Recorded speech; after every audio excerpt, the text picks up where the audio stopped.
For decades, violence wasn't an accident of power. It was a method in institutions meant to enforce order. Prisons, detention centers, and even city streets force slowly became routine, not because it was necessary, but because it worked. Based on true events, investigators later discovered a pattern.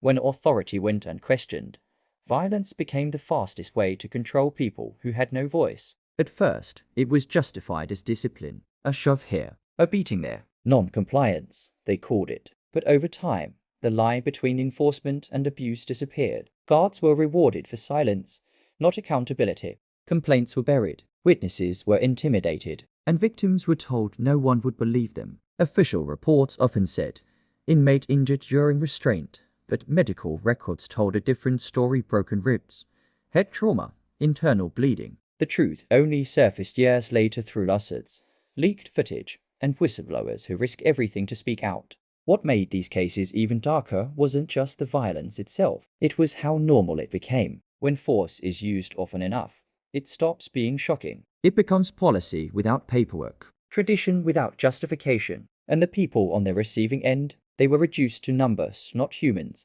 History shows us this again and again. When power operates without oversight, violence becomes a language of fear, a language of control. And once that language is accepted, it spreads. The question isn't whether it happened. The records prove it did. The real question is, how many times did it happen before anyone paid attention? If you believe stories like this matter, subscribe for more real history they don't teach. Like this video to help it reach others. And comment your thoughts, because silence is how abuse survives.